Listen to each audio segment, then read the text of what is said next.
করুন, কিন্তু নিরামিষ করে করব। নিরামিষ রেসিপি কিভাবে করি তোমরা আমার সঙ্গে থেকে আমার সম্পূর্ণ ভিডিওটা দেখবে।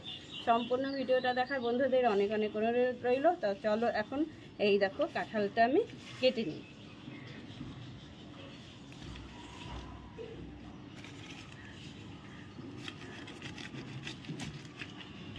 দেখো কত আঠা, এই যে একদম টাটকা টাটকা।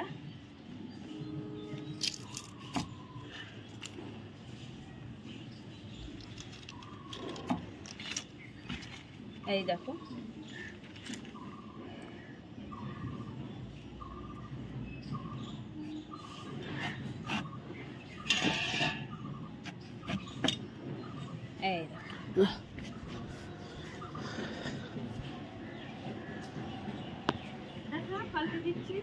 এই দেখো এই কাঁঠালটা যে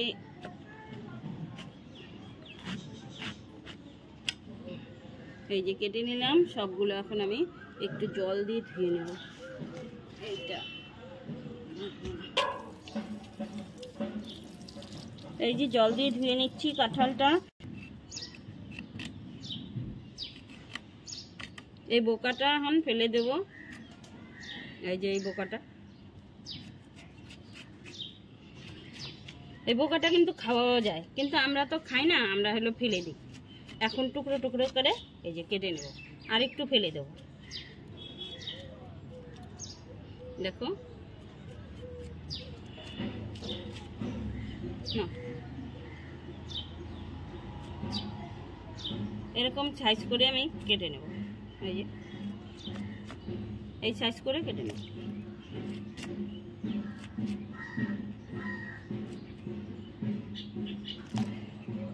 সবগুলো বানানো হয়ে গেছে, আর একটা পিস আছে, আর একটা রেখে দিলাম। এখন আমি ধুয়ে উঠিয়ে নেব, দেখবো যে মানে লাগে নাকি সবগুলো আমাদের, তাহলে ওটা কাটবো, নালে কাটবো না। এতগুলো লাগবে না, উঠিয়ে আগে দেখি। এখন লাস্ট এটা কাটা হয়ে গেল বন্ধুরা, তিনটে শেষ আমার কাটা। তো গাছ থেকে এরকম তরতাজা কাঁঠাল পেরে একটা রেসিপি করে খেলে বন্ধুরা ভালোই লাগে একদম। এখন আমি ধুয়ে উঠিয়ে নিই। দেখো আর লাগবে না। এই দেখো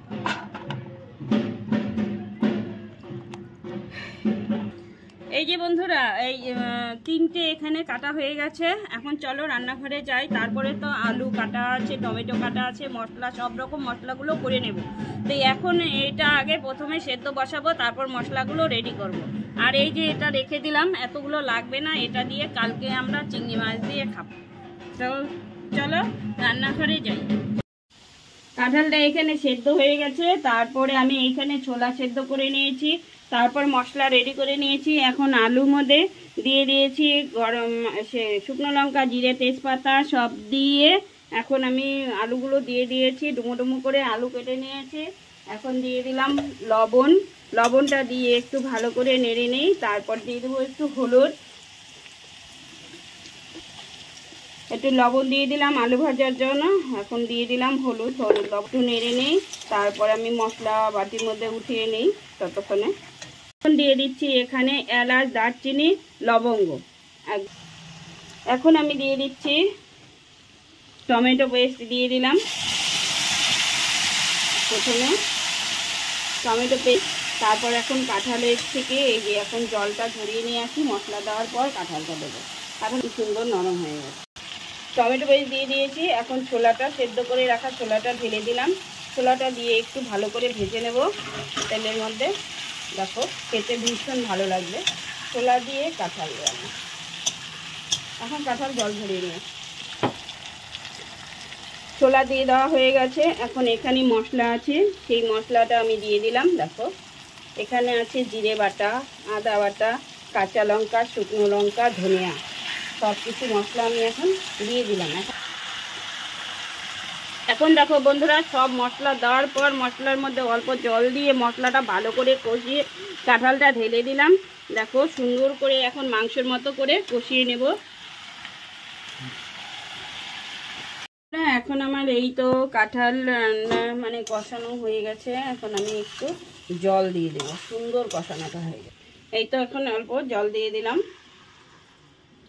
জল দিয়ে একটু নেড়ে দিই, আর একটু দেব, একটু ফুটবে।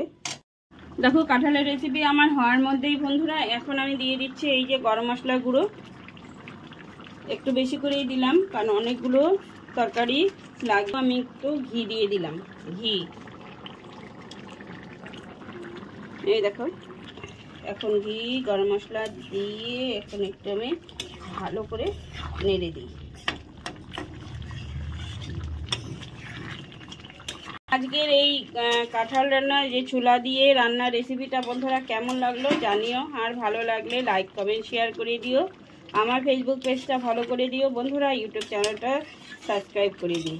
তা এখন গরম গরম নামিয়ে আপনাদের দাদাকে দিয়ে প্রথমে টেস্ট করাবো। বন্ধুরা দেখো আমার রান্নার রেসিপিটা একদম দারুণ টেস্টি হয়েছে। আপনাদের দাদাকে দিয়ে টেস্ট করে নিয়েছি, ছেলেও খেয়েছে, আমিও একটু টেস্ট করে দেখলাম, ভালো হয়েছে। তোমাদের কেমন লাগলো বন্ধুরা জানিও, আর ভালো লাগলে লাইক কমেন্ট শেয়ার করে দাও। আজকের মতো ভিডিওটা এখানেই, টাটা বাই বাই।